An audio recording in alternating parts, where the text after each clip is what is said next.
Alrighty, welcome back to the You Can Too podcast. On today's episode, we have Chris Smith on the show. Chris Smith is a best-selling author. He previously worked for two billionaires. He worked with a billion-dollar publicly traded company. He worked for a startup that exited at 9 figures.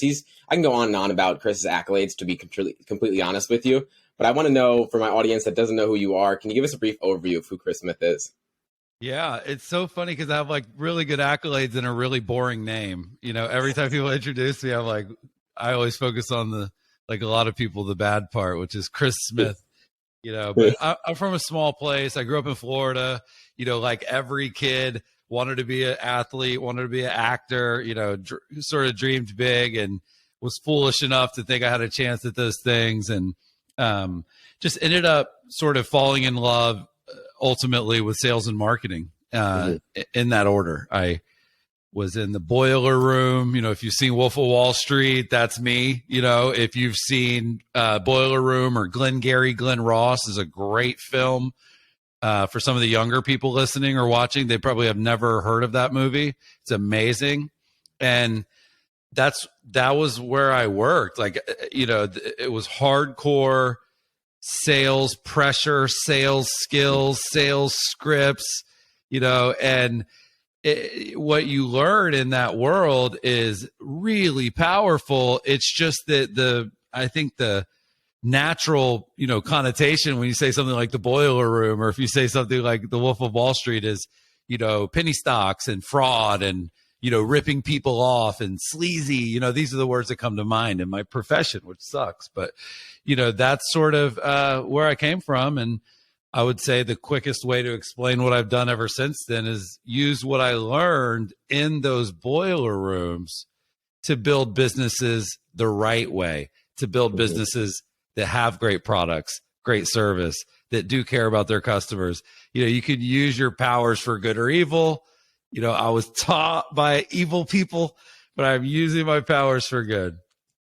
Yeah, you absolutely are. And I love the way the book, and I was listening to the Book Thinkers episode on this exactly. And they were so correct on it when they spoke about how actionable this book is.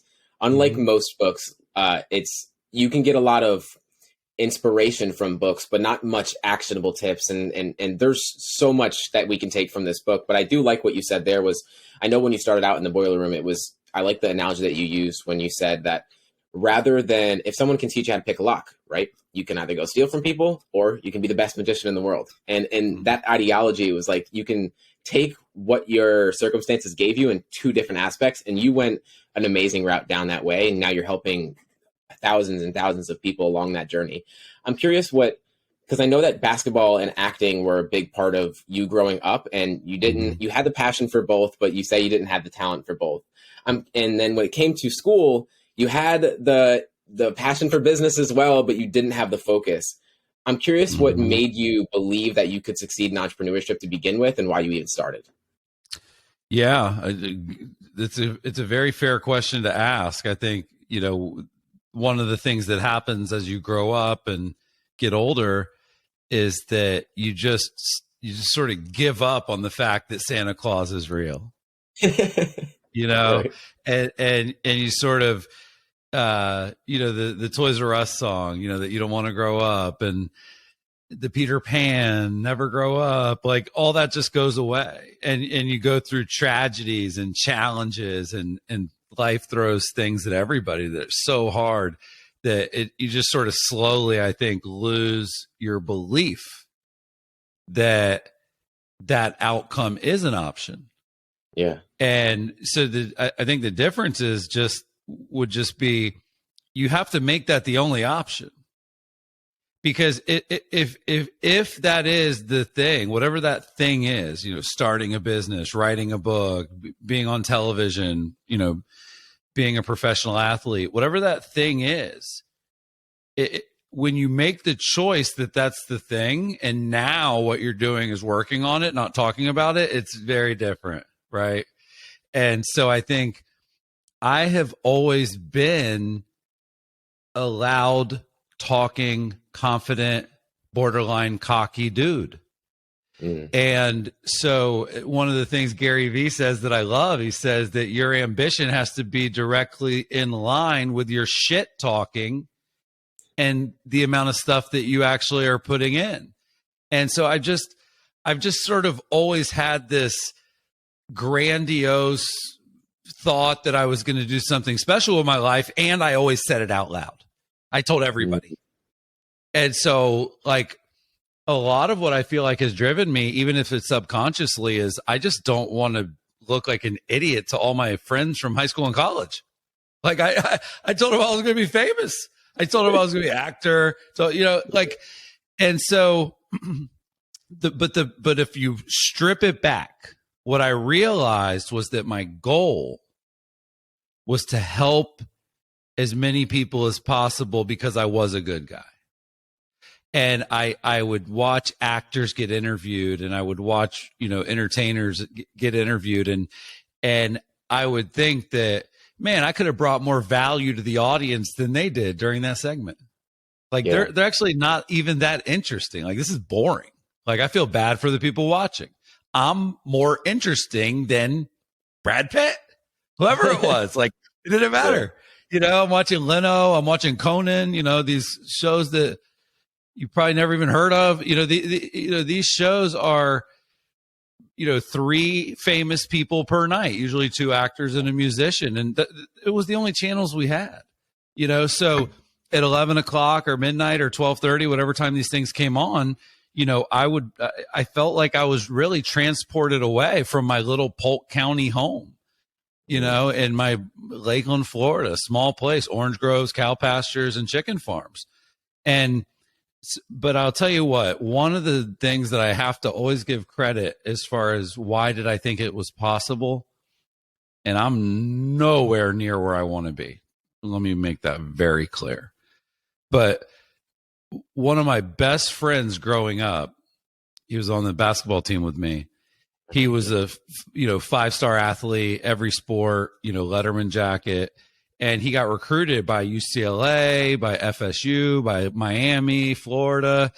And, you know, we're out here in Polk County at Kathleen High School, where still today, 60% of the kids are on free lunch. Like, it's a poor high school.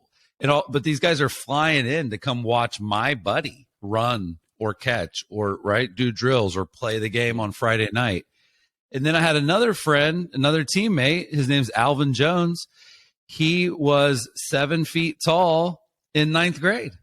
Like, he was 6'11" in 9th grade. His dad was in the NBA. His dad was a Harlem Globetrotter, and he was my high school teammate. And his dad thought that him playing in kind of a 5A Florida, you know, physical environment versus kind of a cushy school was the right place for him to be. So I've got a future NFL player at shooting guard. I've got a future NBA guy at center. And then I've got a coach who's on the Globetrotters, right? So I'm just looking at all this stuff, and it's just like, I want to be like that too. You know, I don't want to have, because I'm freaking slow and white and short, not like be able to get in on some of this cool stuff, you know? And so that's where, you know, it shifted to acting, because that felt more like, okay, well, that could be my thing. And you said this earlier. You said I didn't have the talent to make it in those things.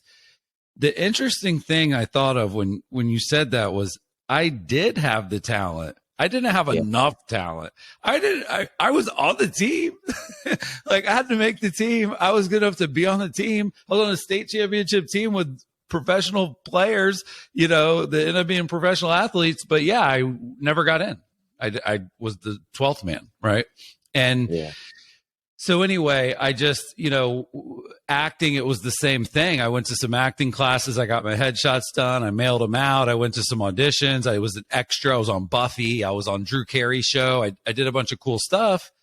Yeah. And it was the same thing. When I saw the skill of the athletes and actors that were making it, and then I looked in the mirror, I'm just self-aware. I don't want to be an idiot that is like, as much as I want to accomplish something crazy, I don't want to be working on something unaccomplishable. Right. Right. So I just sort of maybe moved on faster than most people would have. Maybe like, cause I didn't even finish high school. I quit basketball in 11th grade. I didn't even finish my senior year. I knew like, I'm done. I'm out. This is not me. I went to work at Foot Locker. I went to work because that was what I knew I needed to do was work. And then same thing with Hollywood. I got out there. I saw the scene. I did my thing. I, observed and kind of dove into the culture head first. I realized within 1 month, oh my God, I got 5 years minimum to be as good at acting as these people that I was in the class with. I'm like, I don't even know anything about acting. I'm screwed. And I don't want to put the 5 years in. So I switched to entrepreneurship and business, and that is the one that I finally kind of settled on. That's the one that became my thing. And that became my sport, that became my movie. Right. And there's a lot of parallels, to the score. What's the score in business? Money. Right. What's the score in marketing? Followers. You know what I mean? Like there's a lot of overlap, I would say, in the sort of competition of sports, entertainment, and business. And ironically, now all of these athletes want to be business people. Now I'm 43 and I'm a young business guy. And my buddies are 43. And do you think they're still playing? No way. You're not playing at 43 unless you're Tom Brady. Literally one dude figured out how to play at 43. So yeah, man, it's amazing how the journey unfolds. And I would just say the lesson I hope people can take from that is, shoot your shot. Like, go big, but then go home if it's not working. And you have to be self-aware. And that's why you hear Gary say that so much too. Gary is one of the most influential people in my life by far. When I think of like people that I want to emulate off of, whether it's their characteristics or the life that they're living, I definitely think of Gary Vee in that realm, because he thinks of empathy, he thinks of kindness, like all of the traits that I genuinely hold. And I really want to, I want to take a step back for what you said there, because we resonate on a lot of things based on what you just said right there. I played baseball growing up since I was 3-4 years old. Had 6 stitches, 3 pins in my wrist. I tore my labrum. 11th grade year comes around and I decide, I was thinking the whole way through, I'm going to the MLB. That's the only why I'm not going to shoot any lower than that, right? 11th grade year comes around and I decide it's probably not going to happen. Just accepting the fact and then realizing I need to take a pivot. And I seen all of my friends from high school go to college to play baseball. And then this year comes around and they're done. And so I realized I went to go work too. I went to Dick's Sporting Goods and I was in the shoe department. And that's exactly what I did too. I went to go work. And then a little bit later into that, I'm into entrepreneurship. And it was like the best decision that I ever made in my life. And that was something that was really, really, I really wanted to resonate on that with you. There was something that your father said to you growing up, and I think that I resonate with this as well. Is growing up, your dad said, if you could get paid to talk, you'd get paid a lot.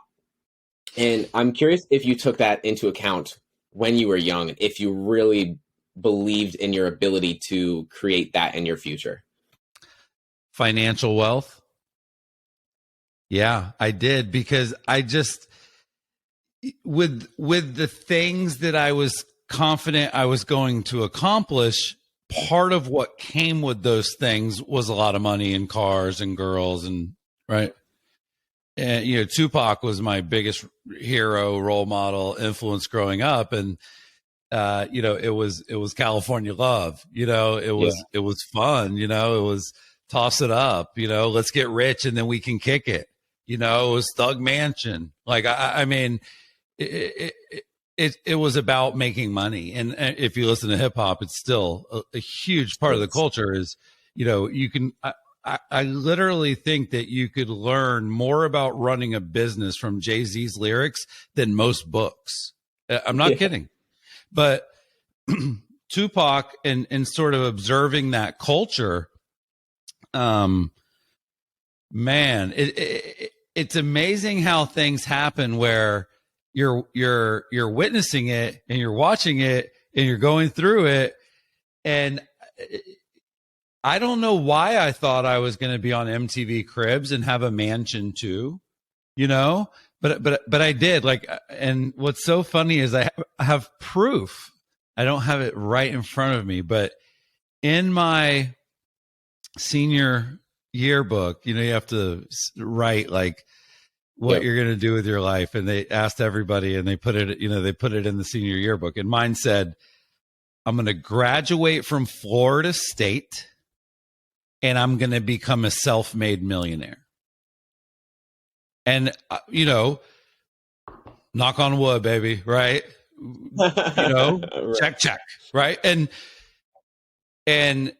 it's funny because my best friend's mom sent me the picture of that years later. I didn't even remember writing it, but I always loved the hustle. So I loved basketball, I love the entertainment industry. There was a point where as much as I know about marketing and sales now, I knew about actors and sort of Hollywood and that industry. And so, I always wanted to make a lot of money, but I will say I'm oddly not materialistic. I don't count my money, micromanage my money. I don't I have a Ford Bronco, I don't live in a huge mansion. I mean, I have a nice house, but you know what I mean? It's Orlando. Stuff's cheap here. So yeah, I think it's a good spot to be. And I think when you talked about Gary, it's similar where, his saying that I love the most over the years is that legacy is greater than currency. And for me, that's just true. Like if you told me right now that there's $1 million on my front porch or there's 1 million engaged YouTube subscribers, I would take that in a second. Absolutely. 1 second. And not because I could turn it into more than $1 million. I could, but that's not why I would do it. I would do it because that's what I'm in the game for, is gratitude and scale. And, I want to leave a legacy worth leaving. And to do that, I need to be known by a lot of people. The other thing I think that people should think a little bit about when they're figuring out kind of their thing, what you can too, right? Yeah. I think that people need to really think about kind of like, I always give myself the long-term test to see if I'm going to still want to be doing it down the road. But, you know what? I'm going to be honest, James. I totally forgot where I was heading with that. I had a good point to make and I lost it. But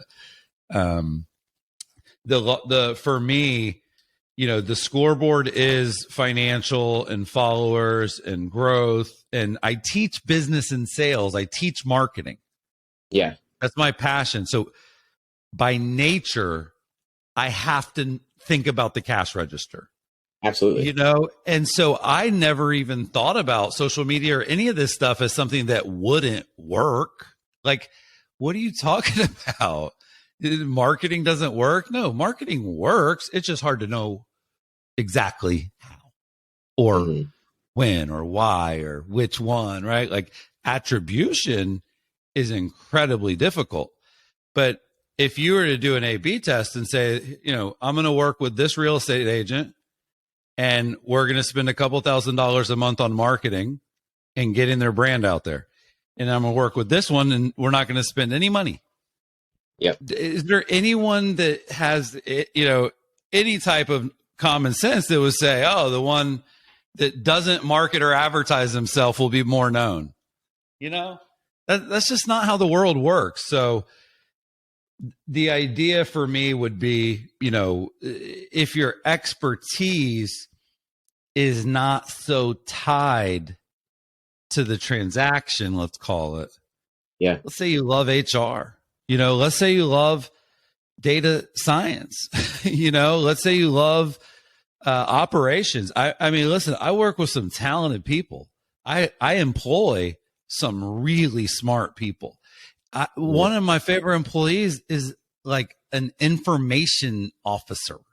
Like he literally looks at data, figures out how to use it to make our clients, marketing tools better. Like that's his whole job. He freaking loves it, man. We hired this guy from TripAdvisor that does Google pay-per-click. Yeah. He geeks out about it. The way I talk about my stuff, he talks about his stuff. So I would just say if you have a few different things that you're thinking about. And back to your question, money's important. Choose the one that's a more direct path to a financial upside. You know, you can do the Smurf stuff. You can do the Alf. You can do the stickers, right? You can do the blog about your favorite foods. And that shit's fun. And you might build a following and be able to build a little bit of a business off of it. But if you help people make more money or get more customers, you know, or by the way, reduce their costs, right? If I told you, hey, I can sit down with you in 2 hours and save you at least $1,500 a month, you would take that meeting.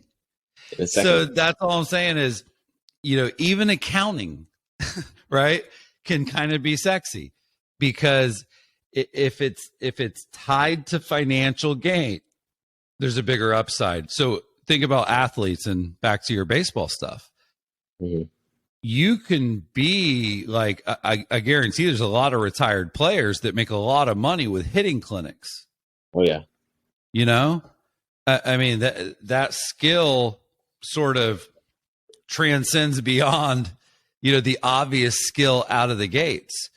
And so even something like training, right? If I'm a retired baseball player, say, well, how does teaching a kid how to hit, how does that make more money? Well, that kid is you 5 years ago who still thinks he is going to go pro. And when you go pro, you make a shitload of money. So investing in a hitting coach is directly connected to the cash register. You see what I'm saying? So, absolutely. But you might have to connect those dots for people. Yeah.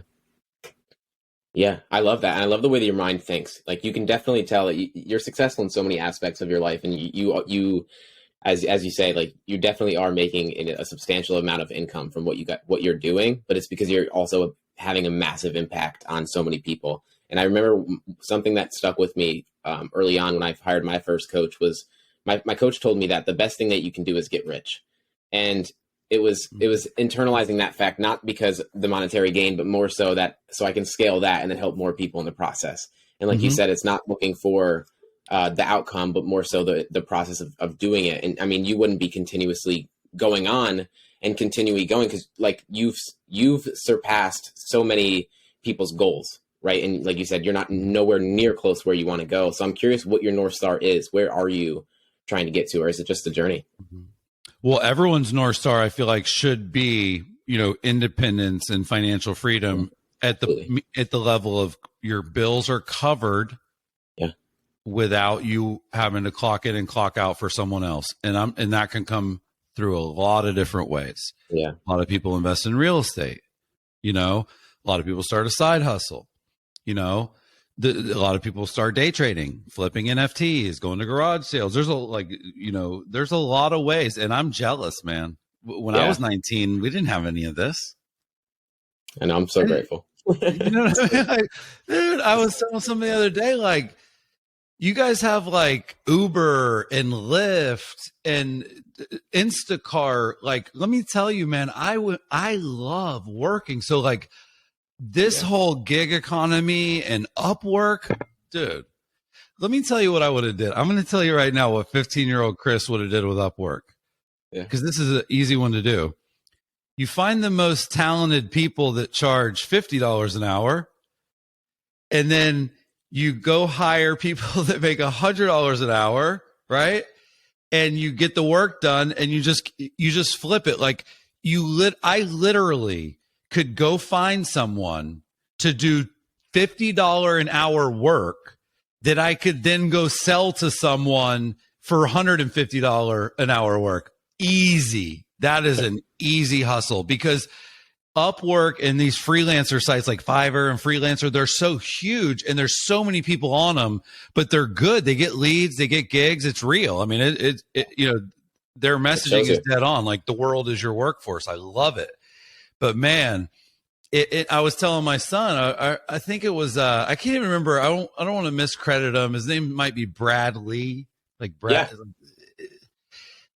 And he says some stuff that's harsh. That's, for me, stuff I wouldn't probably say, but he was talking about, and it might not have been him, it might have been this other guy, but he was talking about that, all you have to do to scale up is, get a $500 car that you put $100 worth of work into, that you sell for $1,000. And then you just keep scaling it up, and even things like Craigslist, and none of this stuff existed, man. So the ability to make money is there for the people that's a goal. But I would say my North Star, the thing that for me has been the most impactful in my life, would be not needing money. Mm-hmm. That is what's so crazy because once you actually don't have to wake up, clock in, and work to pay your bills, and once you have the ability to really, truly choose what you work on, that's when it gets really good, man. Because if you still have needs, right, you can't ever focus on the wants, and even sometimes with my family or with my wife, even they sort of wonder, like, what, like, you can't just work on stuff you love. That's not how it works. You can't just only do stuff that's fun. Like, that's not how the world works. And I'm like, well, I'm going to try, because if I work on the right stuff, I can keep that zen that I've been able to create for myself. But you take on one wrong client, you take on one wrong speaking tour agreement, you take on one influencer partnership that goes south for something even out of your control, like it can go a little haywire. So I would just say, I hope that makes sense. Like, for me, I think I'm different in the sense that I'm more blindly optimistic than most people, and I think it's good to have that conservative voice and to have somebody kind of bring you back down to earth a little bit. But I'm okay with them not doing that. Like, I think that's where you win. Yeah.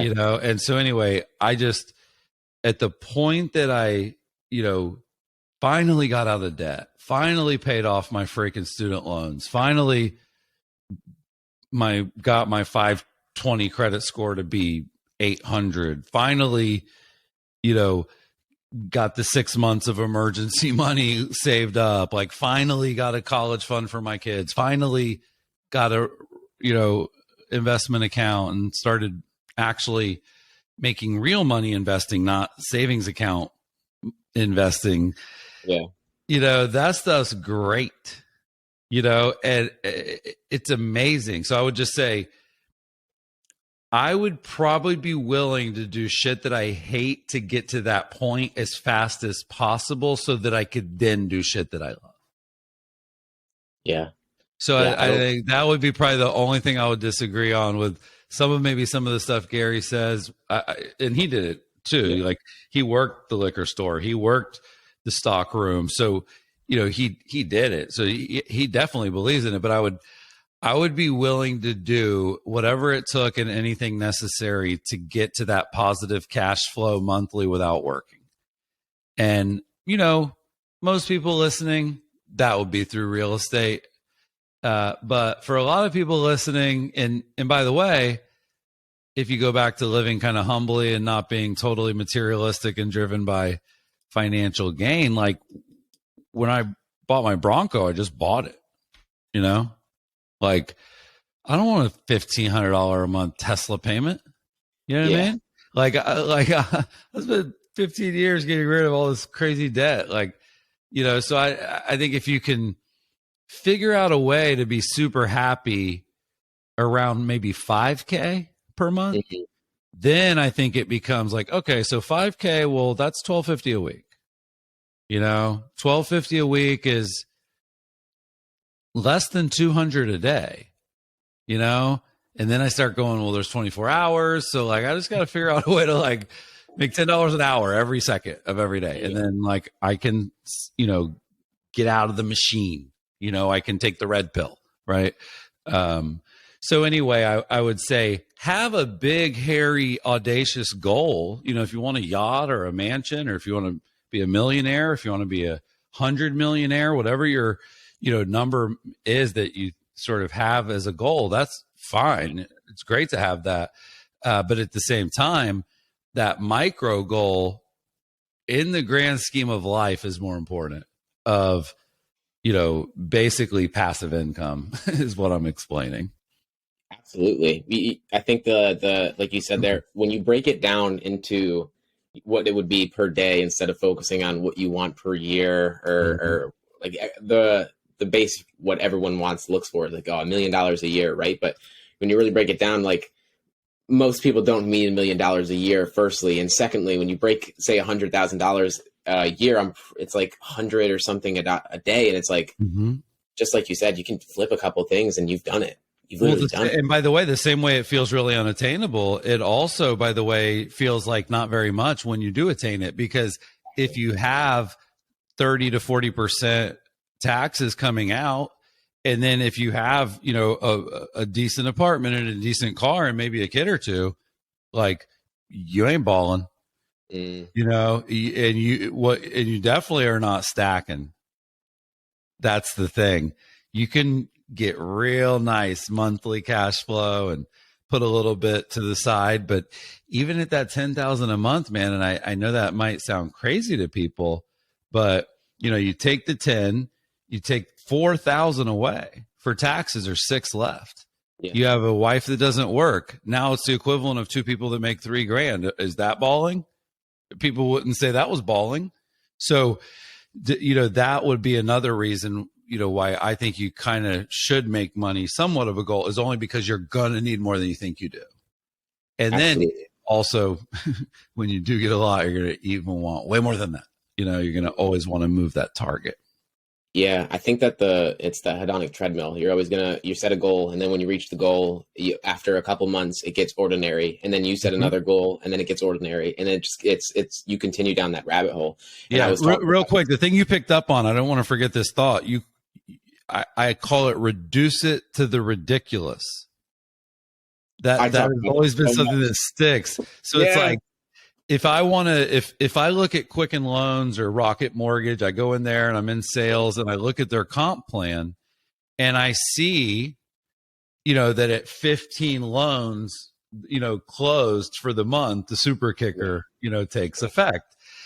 Well, I want to make 15K, but that's just not a real goal, so what I end up having to do is just kind of break it down and break it down and break it down and figure it out. And what it basically came down to was a deal a day, because you'd have to do 20 deals to get 15 to close. And there's 20 weekdays, and you could easily get a deal a day. If you just went in and hustled and focused, and, we're pretty good at it. You could get a deal a day.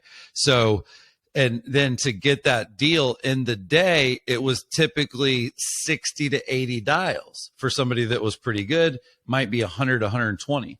So then it's kind of like, okay, well, there's 60 dials. That usually leads to like 5 good conversations. And then of those 5 good conversations, 2 of them sort of go the distance. And then 1 of them signs and sends it back. So it's just like, the thing that I always thought of, at least, I never really thought about total dials or total talk time. They just always would tell us, how many meaningful conversations did you have today? Yeah. And I would just always think of that, because what would happen would be, you would start to realize really early in a call, when you were on the phone with someone, where that was going to be how it unfolded. Yeah. And you just get really dialed in to, like, you have to maybe call like 67 people before the person even answers. So, like, at the point that they want to talk with you, you're like, oh, thank God, I got someone to talk to. It's been like maybe 90 minutes of just dial, nothing, voicemail, and then you got a live one, right? It's like fishing. Like, everybody get over here, grab a rod, help me, Yeah. That's crazy that you say that, because I've spoken reduced to the ridiculous. It's something I talk about with my clients. I talk about that so much, because it's like, procrastination is something I speak a lot about, and because we just put off our goals further and further, and the actions we have to take to get there.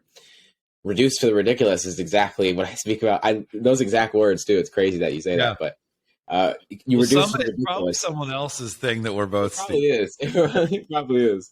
You reduce it to the ridiculous because then it doesn't seem nearly as scary, and you can just take action. And I know something you spoke about. I listened to a podcast of it, and it was focus on actions, not feelings. Don't judge how you feel when you wake up, but judge it after your morning routine. And I absolutely love that mentality, because a lot of people, you know, they wake up, they don't feel completely aligned with their day, they don't feel motivated, and so they write off the rest of their day. But why not write it off after you take some action? Because the action is what's going to actually create momentum, and that leads into more action. Yeah. And even back, you know, my co-founder at my company, Jimmy, he's a great guy, Jimmy Mack, and he's the CEO now. And he told me about this story, and it was JP Morgan. Yeah. And the story has it that a homeless man came up to him and said, I can teach you the key to life but you gotta give me $2,000 or something, right? $500, whatever. It was back in the early 1900s. Yeah. And, you know, he said, all right, go for it. And he basically said, write down what you need to do it. And like, I can't tell you, like, I have an app on my phone that I use called Any.do. I love it. And I'm going to swipe one off just so I can see the number. Because it tracks, you know, everyone you've ever swiped off, basically. Let's see. I think I've actually checked off 2,900 to-dos, and just in this one app that I use. And so I'm religious about just make a plan, do it. You know, for me, even back to kind of bring it all full circle, I'm going to go to Florida State and graduate, and I'm going to become a self-made millionaire. Like, go do it. You know, I'm going to be an actor. Go do it. You know, and that's why, you know, ideally people choose things that, if possible, they enjoy, because, you know, the work, like I always try to explain to people, when you never get in the game, you have to tell people about how important practice is. Okay? Yeah. So I used to try to tell people, like, you should see these practices, you know, practice. I'm killing it.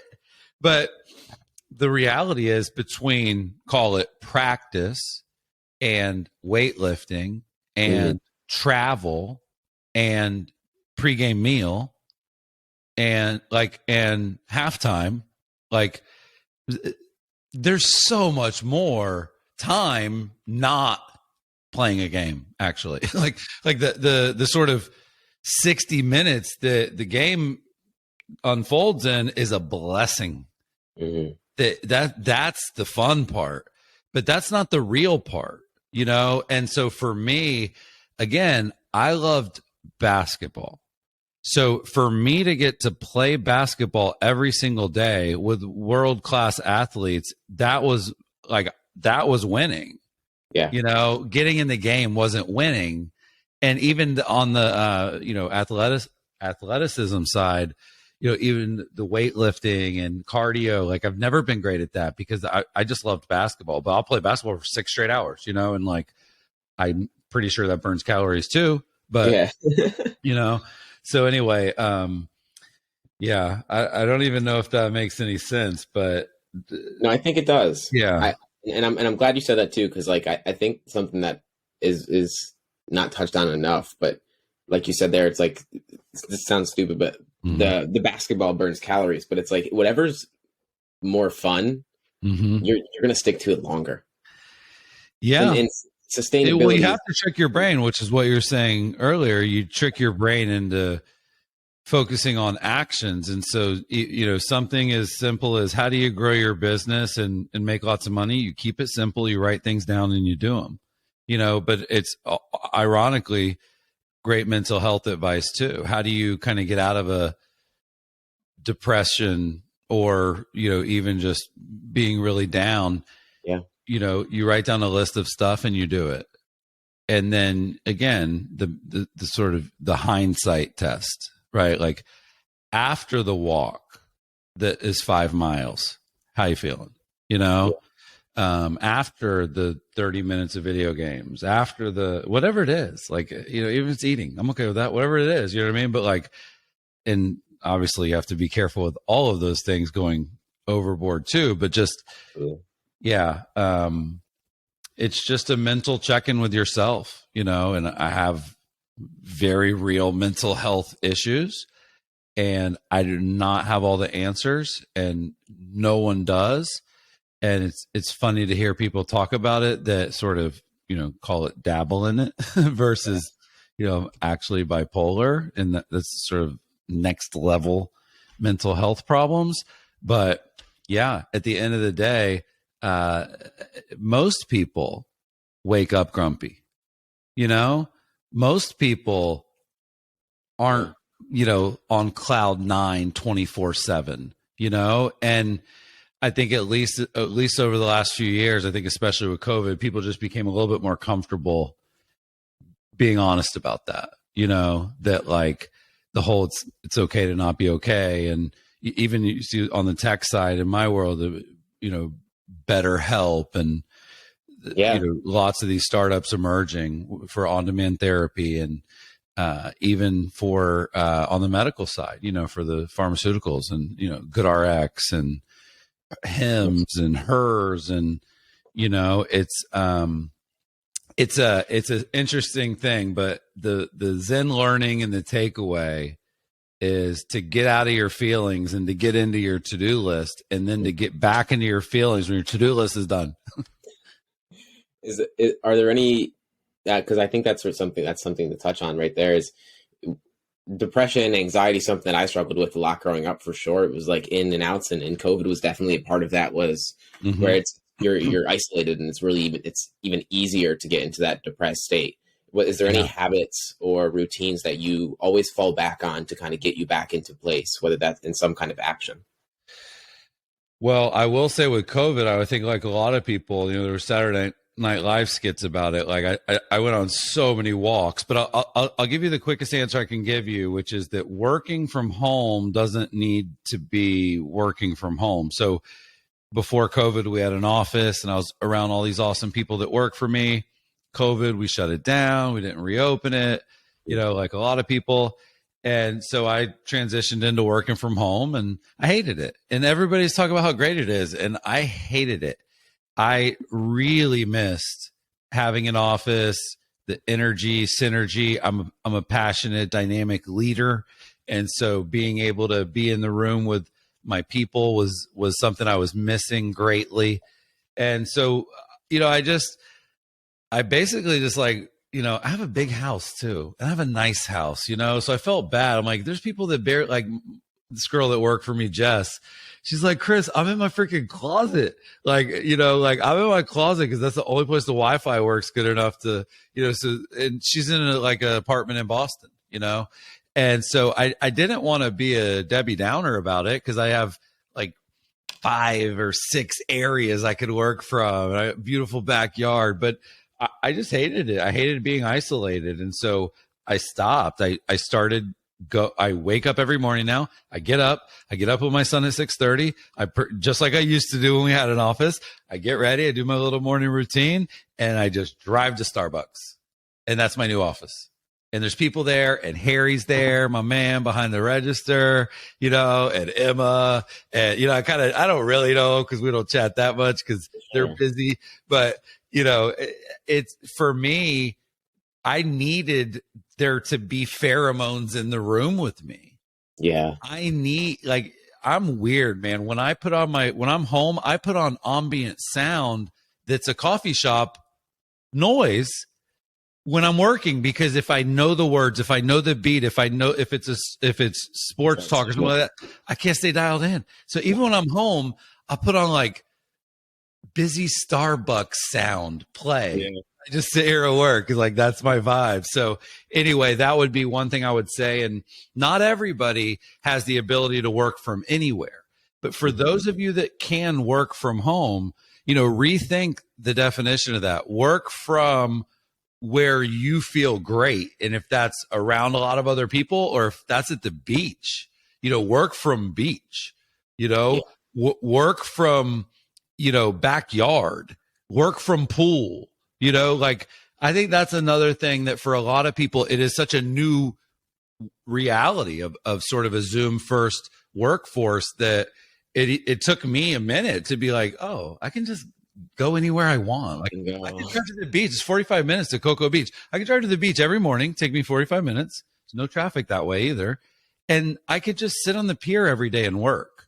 Mm-hmm. So once I kind of like thought through that, I realized like, okay, even though I'm not going to reopen an office, and even though I'm still going to miss my people, being around other human beings is critical. They, when you ask people that are old and, dying, if you look at the ones that live the longest and that are the happiest, they're around people. The number one factor they have in common is human interaction, versus isolation.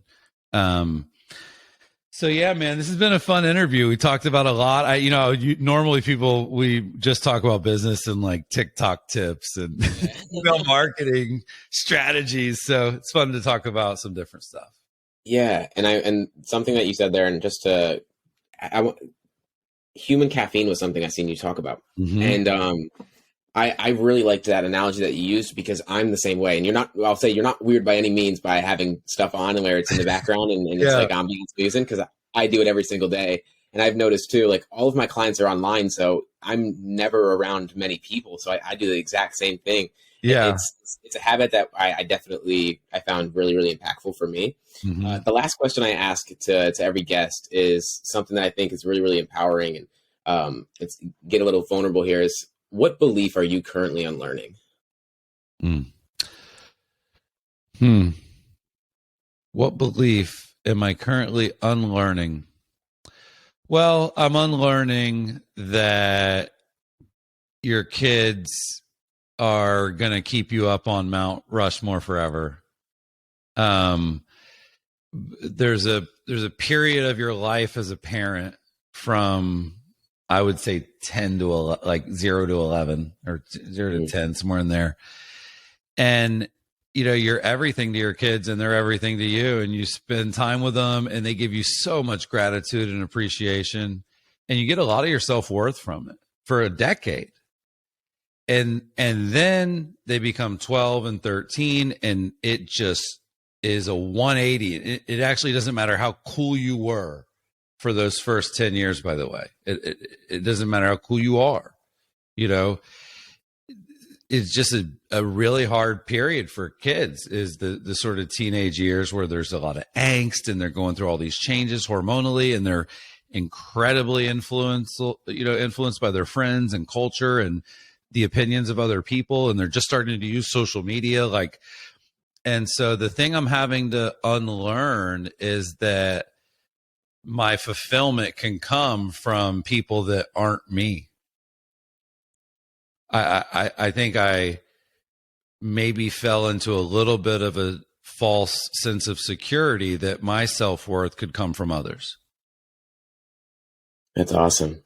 I think a lot of people resonate with that position as well. So I think that's why I ask that question often, is that a lot of the time when we're trying to learn something new or we're trying to grow in some aspect of our life, it's not that we have to add anything, but it's rather subtracting. And I think that subtracting those beliefs, the ideologies that hold us back in our life, or decrease our happiness, our joy, and our enjoyment of the process, I think is, if we're able to do it, I mean, the more we can take from other people that are where we'd like to be, I mean, we can succeed a whole lot faster. For those that would like to find you, your book, where can they learn more about you and your book and everything that you have going on? Awesome. Well, hold it up, man. Hold it up high and proud there. The conversion code, the easiest place is Amazon, Audible. If people like ebooks or audiobooks, it's 8 hours and 45 minutes. You mentioned earlier, highly practical. Yeah. It's very much a choose your own adventure. It'd be like a podcast. You look at a podcast, you'd scroll through, you'd see a topic or a guest that looked interesting, and you just jump right to that. You don't care if it's number one. Same thing with my book. If you want to learn YouTube, if you want to learn retargeting, if you need to learn sales, if you need to learn websites and blogging, whatever the sort of digital marketing or lead follow-up, tactic or tool is that you need the most help with, you can just go straight to that. So the conversioncode.com, and then on social, in most places, I'm Chris_SMTH, no I in Smith, especially active on Instagram. Yes, sir. And I can definitely say we talked a lot about, making money growing online and doing all the things that we can do. That book is something that, unlike most books, a lot of books, there's a lot of inspiration. There's a lot that you can take from that, but not really take action upon. That's one book that you can jump to the first chapter, the second chapter, any chapter in the book, and you're taking something from it. And as we said, it's practical, but more so, there's no way that you can't succeed if you don't take action on what is in the book. So I absolutely recommend everyone to go check it out. And I appreciate you coming on the show, my friend. Thank you, man. Thanks for having me.